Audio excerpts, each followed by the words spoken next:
सबू पहला मैं खुद की बात करूं, जब मैं 12वीं के बाद गया मैं कंपटीशन एग्ज़ाम की तैयारी करो नहीं तो ए सामने आपने गुरुजी बैठे है, 3rd ग्रेड टीचर है वर्तमान गया मैं और भी हूँ पहला पटवारी को पेपर भी पास करोड़ा और पटवारी ज्वाइनिंग भी लेवड़ी है आगे।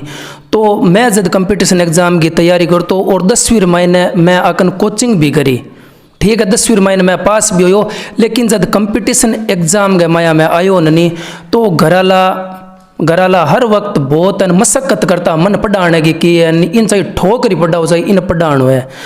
तो माँ एक बात कही होती हमेशा कि बे जगह गुरुजी आपने टीचर लागेड़ है बे चिमनी गए चानना पढ़ लागेड़ है। तो आज मैं गुरुजी ने आ बात पूछूँ जी कि मारी माँ है जी की रोजिना मन कही होती कंपटीशन एग्ज़ाम गए मैं जब मैं तैयारी करता हो जना तो आ बात गुरुजी ने पूछा और ब्यूँ पहला थार खातर एक विशेष सूचना। साथियों ये हमने इस परिवार की शुरुआत की है दी वॉरियर्स की।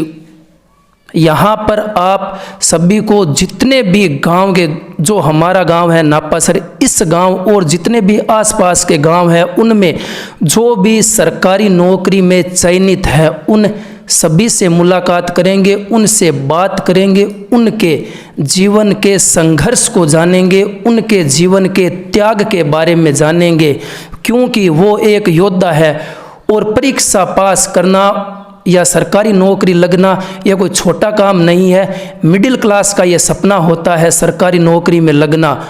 मेरे हिसाब से ये सभी योद्धा है और इन योद्धाओं से एक एक करके मुलाकात करेंगे और मेरा सिर्फ एक ही उद्देश्य है कि जिस मोहल्ले में मैं रहता हूँ वहाँ पर कंपटीशन एग्ज़ाम को लेकर जागरूकता फैलाना। अगर आप कंपटीशन एग्ज़ाम की तैयारी कर रहे हो तो सबसे पहले आपके सामने सिलेबस होना चाहिए, क्योंकि जब मैंने तैयारी की थी तो उस समय हमको सिलेबस के बारे में कुछ पता नहीं था कि ये सिलेबस होता है, सिलेबस के हिसाब से पढ़ाई करनी होती है।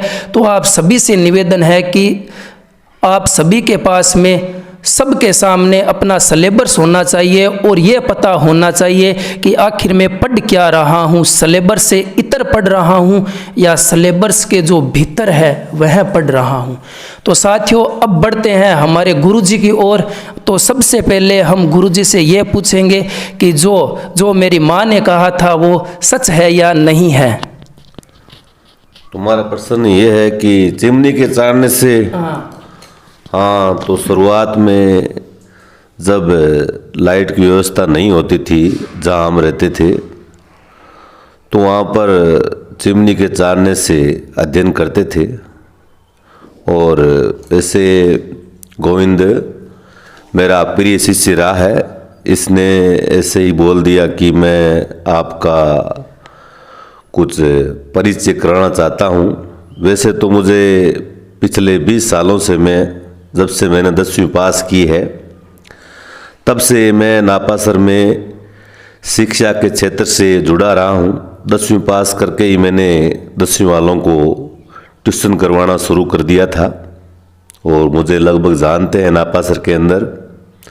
मेरा नाम हरिराम चौधरी है। वर्तमान में मैं सरकारी सेवा में 3य श्रेणी शिक्षक हूँ। तो वर्तमान में जो बच्चे कंपटीशन की तैयारी कर रहे हैं उनके विषय में इन बच्चों ने एक कोई नया YouTube चैनल शुरू किया है दी वॉरियर्स। तो उसमें ये चाहते हैं कि आप गुरुजी हो इस मोहल्ले के और जो बच्चे क्या करें या क्या न करें इस स्थिति में बहुत रहते हैं। तो मैं उन बच्चों को यही कहना चाहता हूँ कि सबसे पहले मनुष्य को अपने जीवन में हमारे अंदर क्या योग्यताएं हैं उनकी पहचान होनी ज़रूरी है। भेड़ चाल नहीं होना चाहिए, वो ये कर रहा है, हमारा पड़ोसी ये कर रहा है, वो IIT कर रहा है, वो मेडिकल कर रहा है। तो हमें अपने बारे में जो योग्यता है उनका ध्यान में रख करके आगे बढ़ना चाहिए। सर आप अपना इंट्रोडक्शन तो आपने दे दिया, सर हम ये जानना चाहते हैं कि आपने जो 12वीं तक की पढ़ाई है वो सरकारी स्कूल में की है या प्राइवेट स्कूल में की है। मैं शुरू से ही कक्षा 1 से लेकर के कक्षा 1 से 5 तक राजकीय उच्च प्राथमिक विद्यालय रामपुरा नापासर में पढ़ा हूँ और 6ठी से 8वीं तक राजकीय प्राथमिक विद्यालय जो बाजार में है वहाँ पढ़ा हूँ, और 9वीं से 12वीं तक राजकीय उच्च माध्यमिक विद्यालय नापासर में पढ़ा हूँ। तो सर हम ये जानना चाहते हैं कि आपने बाकी की कॉलेज की पढ़ाई और बीएड कहाँ से की? कॉलेज की पढ़ाई तो मैंने जैसे सभी बच्चे करते हैं, किस प्रकार करते हैं, फार्म भर देते हैं और पेपर पास कर लेते हैं, राजा वानविक सीरीज थे वैसे ही की है। लेकिन मैं उसको अच्छी नहीं मानता ज़्यादा, लेकिन मेरी परिस्थितियाँ ही ऐसी थी कि मैं रेगुलर कॉलेज ज्वाइन नहीं कर सकता था, क्योंकि मैं प्राइवेट स्कूलों में पढ़ाता था जिससे कि मेरा घर चल सके। इसलिए मैं कॉलेज रेगुलर नहीं जा सका। इसका तो मुझे मलाल ज़रूर रहेगा जीवन के अंदर, परंतु जैसी परिस्थितियाँ होती है उसके अनुसार मनुष्य को ढलना ही होता है। अगर ढले नहीं तो परिस्थितियाँ अपने आप ढाल देती है। तो सर मैं ये जानना चाहता हूँ कि जब आपने सरकारी नौकरी की तैयारी शुरू की तो आपके मन में ये विचार कहाँ से आया? आपने किसको देखा था कि आखिर सरकारी नौकरी में जाना ही है? मेरा ये सपना बचपन से ही था। पढ़ाई में हमेशा ही मैं अव्वल दर्जे का विद्यार्थी रहा था। कक्षा 8वीं में भी मैंने 89% अंक प्राप्त किए थे। 10वीं में मैंने पूरे राजस्थान के अंदर उस समय 6 लाख विद्यार्थी बैठते थे तो मेरी 57वीं रैंक आई थी। तो कक्षा 10 तक तो मैं ब्रिलियंट रूप से पढ़ ही रहा था। 11वीं 12वीं मैंने साइंस मैथ ली थी, तो उस समय कुछ मेरे अध्ययन में रुकावटें भी आ गई, जिसके कारण से ज़्यादा सफलता नहीं मिली थी। तो 12वीं तक मैंने साइंस से किया था, साइंस मैथ से, बायो से, और उसके बाद मैंने आर्ट्स लेकर के, आर्ट्स में संस्कृत है और पॉलिटिकल है और पब्लिक एड से मैंने बीए किया। और बीए करने के बाद मैंने आदर्श बीएड कॉलेज बिगा से बीएड किया था। उस समय बीएड की पहले सीटें कम थी और उस साल 90,000 हो गई थी, तो मेरे नंबर भी बीएड में अच्छे आए थे। लेकिन मुझे सरकारी कॉलेज में एडमिशन मिल रहा था, परंतु मैंने वहाँ से नज़दीक था, जिस क्षेत्र में मैं रहता था, काम करता था, तो उस हिसाब से मैंने बिगा से भी बीएड की। सर आपने बिगा से तो बीएड कर ली और उसके बाद आप साथ में कंपटीशन एग्ज़ाम की तैयारी भी करते थे? मैं प्राइवेट स्कूलों में पढ़ाता था। प्राइवेट स्कूलों के अंदर पढ़ाने से और मेरा बेसिक बहुत मजबूत था। मतलब ये था कि जब जितनी क्लास में पढ़ा था, ये मान लीजिए कि 6 से 10 तक, तो उसमें पूरे के पूरे जितने पाठ थे, चाहे किसी विषय के हो, उन सब को मैंने अच्छी तरह से हृदयंगम किया था। और 10वीं क्लास को तो ऐसे मान लीजिए पढ़ाते हुए मुझे 20 साल हो गए हैं। तो 10वीं क्लास के तो जो विशेष रूप से गणित है और विज्ञान है, इन विषयों को तो मैंने अपने दिमाग में फीड ही कर रखा था। तो इन प्रश्नों का मुझे जो मैंने हल कर रखे थे, उनका कंपटीशन में फ़ायदा मिला और हौसला भी मेरा बुलंद रहता था कि मेरे नंबर पहले अच्छे आ रखे हैं, मैं सरकारी जॉब ज़रूर लग जाऊंगा। ये मेरा मन में शुरू से था कि जब दूसरे लग रहे हैं तो मैं क्यों नहीं लग सकता। तो मैंने हमेशा ये सोचा था बचपन से ही कि मुझे सरकारी नौकरी करनी है, मुझे सरकारी नौकरी लगना है। ये मेरे बचपन से ही सपना था, इसमें कोई शंका भी नहीं थी कि मैं नहीं लगूंगा। शुरू से ही मैंने सोच लिया था मैं पक्का लगूंगा और लगूंगा।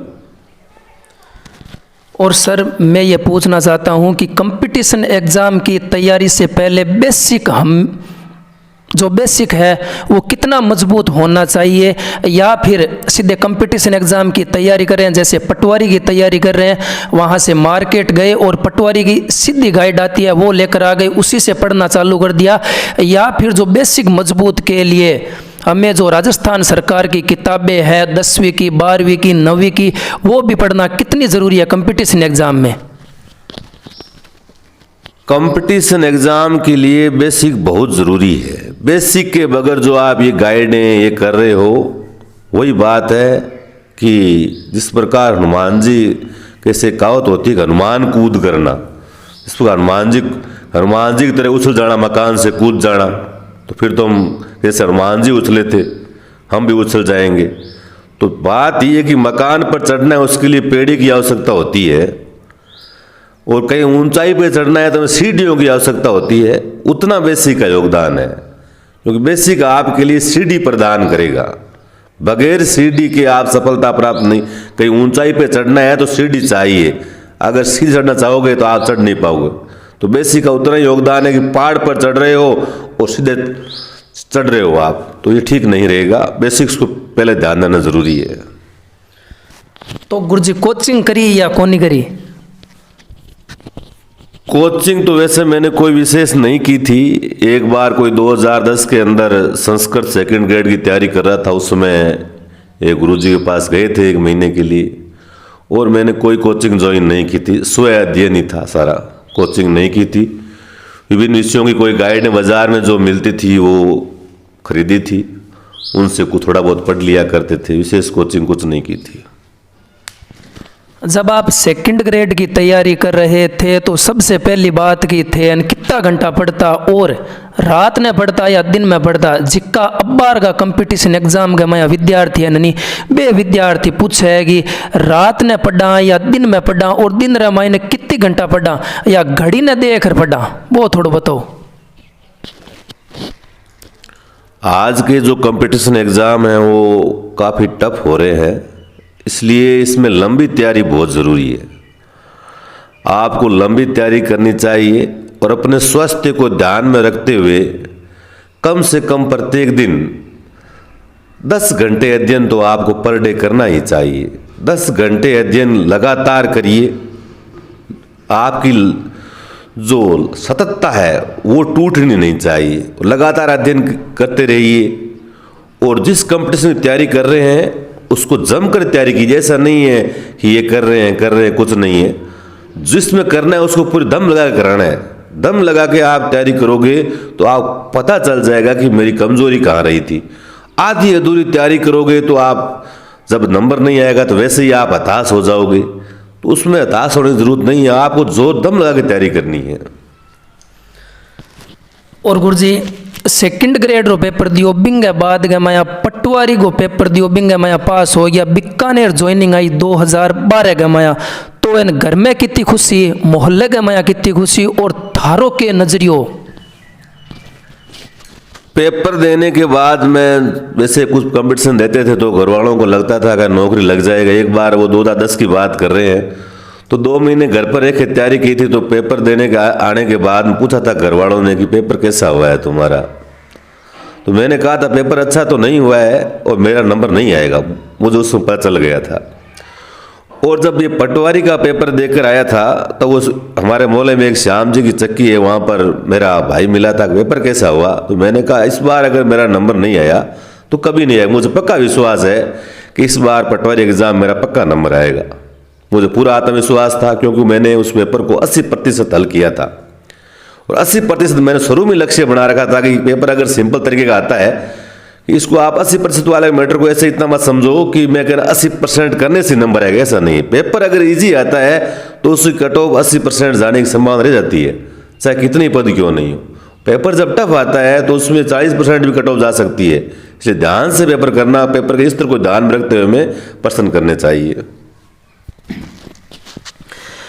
गुरुजी अब थे बीकानेर गए माया पटवारी के पोस्ट में लाग गया, और साथ गए माया आ 3rd ग्रेड टीचर की तैयारी करनी आ थोड़ी दिमाग में माया कठो है, क्योंकि थे पटवारी लागे रहा या पटवारी थे खुश कौन या जी को टीचर की फील्ड में आने सवा?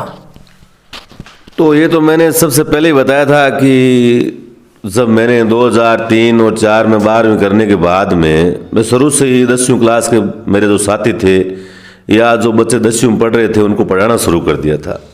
तो मैं जीवन में ये सबसे पहले मानता हूँ कि जिस काम में आपको खुशी मिलती है वही काम करना चाहिए। तो मुझे पढ़ाने में बहुत खुशी मिलती थी, इस कारण से मैंने इस क्षेत्र को चुना। पटवारी क्षेत्र में 3 महीने मैंने ट्रेनिंग की थी, लेकिन मेरे मन में रुचि थी कि अगर मैं शिक्षक बन जाऊं तो अच्छा रहेगा, क्योंकि मैंने उससे पहले 7-8 साल तक मैंने बच्चों को पढ़ाया था, तो उससे मुझे पढ़ाने में एक रुचि लग रही थी कि मुझे मास्टर बनना है, अच्छा लग रहा है मुझे। इस कारण से मैंने पटवारी के जो जॉब था उससे त्यागपत्र दे दिया था और शिक्षक 3य श्रेणी को ज्वाइन कर लिया था 2012 में, 2012 के अंदर ही। और सिलेक्शन होया बाद 3rd ग्रेड में मैंने ज्वाइनिंग होया बाद मैं पहली ज्वाइनिंग कट मिली। ज्वाइनिंग होने के बाद मुझे पहली ज्वाइनिंग राजकीय उच्च प्राथमिक विद्यालय विद्याश्रिया मिली थी और 12 साल से लगातार वहीं पर हूँ मैं, जहाँ ज्वाइनिंग की थी अभी वहीं पर सेवा दे रहा हूँ। और गुरुजी थर्ड ग्रेड में नंबर कितना बढ़िया? थर्ड ग्रेड के अंदर 175-76 नंबर बने थे। वो कितने का एग्ज़ाम था, ठीक थे। उसमें 15-16 पोस्ट थी और 16 पोस्ट में मेरा 10वां स्थान था। OBC जनरल 10 पोस्टें थी, उन 10 पोस्टों में मेरा 10वां स्थान था, फिर 9वां था, तो मैं ज्वाइन कर ली थर्ड ग्रेड। और गुरुजी अब थर्ड ग्रेड गए माया जे मान लो एक तो आप BSTC थ्रू फार्म भर सका और एक है जगह आप B.Ed कर फार्म भर सका, तो आप ने सगड़ा ना ज़्यादा इम्पोर्टेंट किस है BSTC थ्रू भरा या फिर B.Ed भरा? वैसे ऐसा है कि अगर आप BSTC के अंदर थोड़ा ऐसा लग रहा है कि कंपटीशन कम है, क्योंकि BSTC प्री होती है, उस प्री से BSTC करो पहले आप। और BSTC के अंदर सबके लिए पेपर एक जैसा होता है, जितने विद्यार्थी बैठ रहे हैं उन सब के लिए पेपर एक जैसा है, कोई विषय वाइज बंटा हुआ नहीं होता है।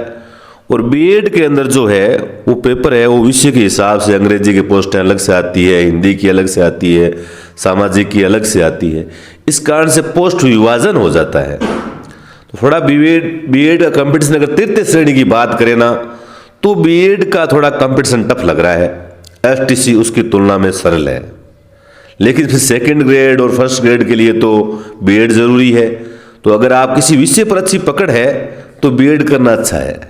जो अच्छी पकड़ रहने से आप संस्कृत में है, हिंदी में है, अंग्रेजी में है, अगर BSc कर रखी है तो साइंस में, मैथ्स में है, उसमें आप सफलता प्राप्त कर सकते हो। कोई दिक्कत नहीं है कि हम BSc करके ही लगे, B.Ed करके बिजनेस लग सकते हैं। मेन बात यह है कि आपके अंदर उत्साह होना चाहिए, निराशा नहीं होनी चाहिए। उत्साह से और लगन से मनुष्य अपनी मंजिल को हासिल कर सकता है।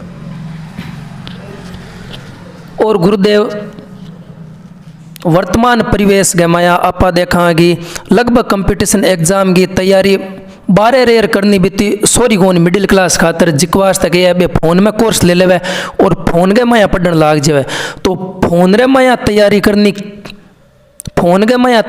कितनी एक जरूरी है, या फिर किताबों तैयारी करेड़ी सिलेक्शन क्यों हुई? फोन पढ़ेड़ियों सिलेक्शन हुई या फिर किताबों पढ़ेड़ियों सिलेक्शन हुई? देखो, अध्ययन का जो साधन है वो किताब ही है।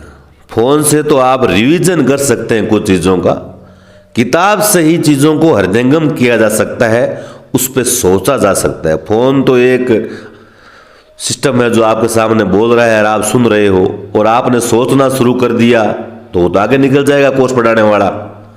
इसलिए पहले आप किताब पे ध्यान दें, जो संबंधित विषय के पॉइंट है उनको अच्छी तरह से हृदयंगम करें, और फोन को और उस ज्ञान को केवल अपने रिवीजन के लिए काम में लें। और जो व्हाट्सएप, सोशल मीडिया है, इनसे दूरी बना कर रखें, क्योंकि जो जितना बाहर से कचरा आ रहा है, जितना कचरा अंदर जाएगा दिमाग को उतना ही कमजोर करता जाएगा।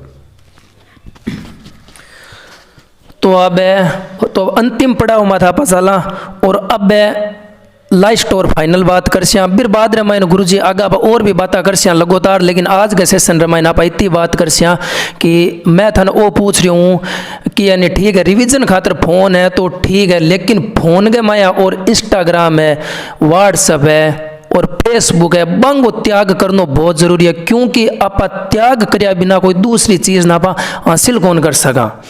बिना हासिल करने खातर अपन त्याग करना पड़ी, चाहे सोशल मीडिया को त्याग करना पड़े, चाहे घरों दूर रह रहा है, जिका भी आज बार बस्ती महीने कट्ठी भी रह रहा है, भाई अपना रह रहा है, एक तो घर को त्याग कर बट बैठे है, घर वाला ने छोड़ बट बैठे इतने सी गए माया, तो थाने भी त्याग करना पड़ी। अगर ते घर पड़ रहा हो तो थाने सोशल मीडिया दूर रहना ही पड़सी गुरुदेव। और अंतिम बात है कि ये जिका थर्ड ग्रेड टीचर की तैयारी कर रही है, जिका विद्यार्थी थे के कहना चाहो?